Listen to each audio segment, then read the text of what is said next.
Well, my connection with the AST group goes quite a way back, and I've been using the equipment for some years.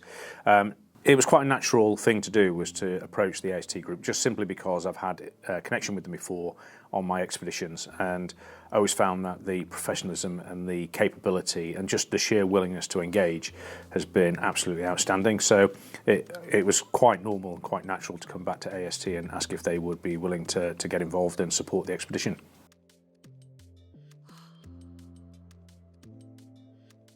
Well, in multiple ways. We were looking for state-of-the-art comms capability, which AST were able to supply, and we looked at a BGAN system and also an Iridium system as a duality of connectivity, and AST were very willing and able to supply the right equipment for us. And support us with a data package which enabled us to meet all of our aims, and we had quite a number of aims, right from our own situational daily update, which I had to give in order to get the FCDO permit. I also had a very comprehensive educational outreach program interacting with multiple schools around the world and many thousands of school children. And then we had our social media and website platform, which needed to be updated. And that was on the sort of push out. On the draw in, then we need to be updated from various things like the weather and weather conditions. So I needed data to be able to analyse that through an app called the Windy app. But I also then looked at other models, the oceanographic and national weather maps for the area to be able to identify any oncoming storms or bad weather conditions.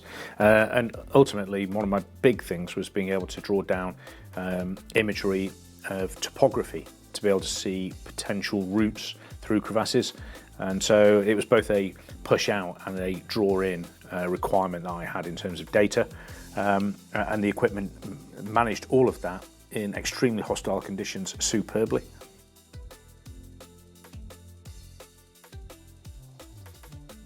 Just do it. Can't think of anything which makes more sense, to be frank. My experience of working with AST has been flawless, absolutely flawless. So if you're going to work, if you're thinking of doing it, just do it.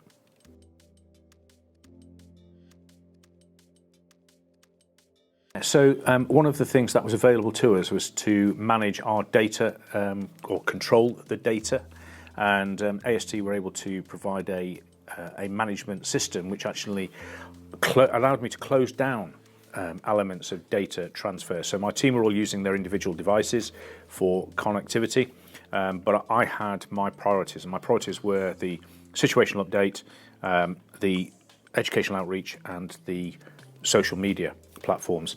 And so I wanted to focus very much on those. And with lots of background apps running on people's phones, drawing things down, there was the chance that data would be used that wasn't really going into the end output of the expedition.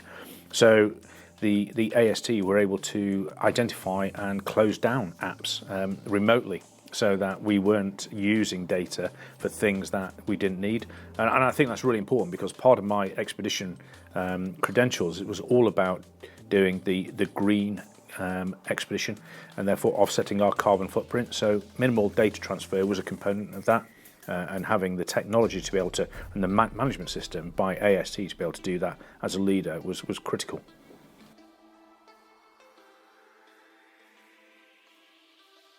Well, one of the main outputs of the expedition was to do a commemoration programme for Shackleton on the 5th of January 2022, so 100 years after Shackleton's demise on board the Quest.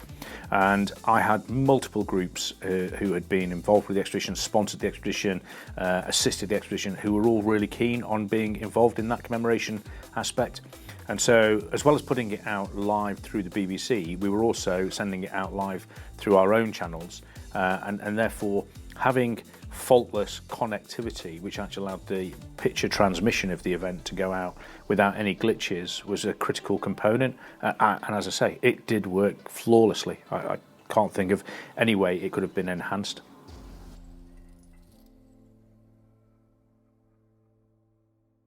It was a bit of both, to be honest. So one of my team members, Rich Simpson, was communications expert with the Royal Signals, worked with me in 2012 on the previous expedition I'd done to Antarctica, and I sought his involvement in the expedition on this occasion.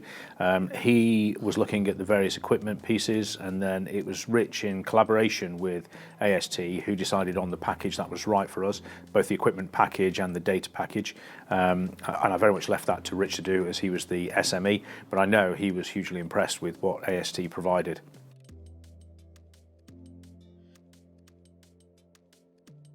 We had both the Iridium and also the Inmarsat BGAN systems available to us, and having duality of capability, communications capability, was critical, because obviously if one goes down, you've got to have some other way of being able to have contact with the outside world.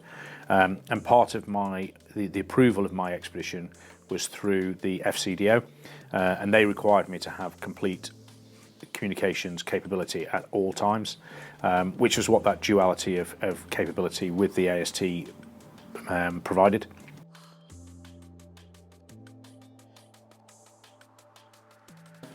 So from an expedition leader's point of view, this was, for me, mission critical.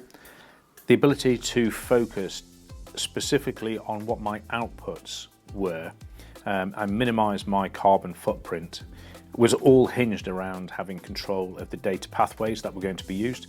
And so therefore, having extraneous applications, downloading data, using that data, and perhaps clogging up the ability of the output stream to go was really important for me to avoid.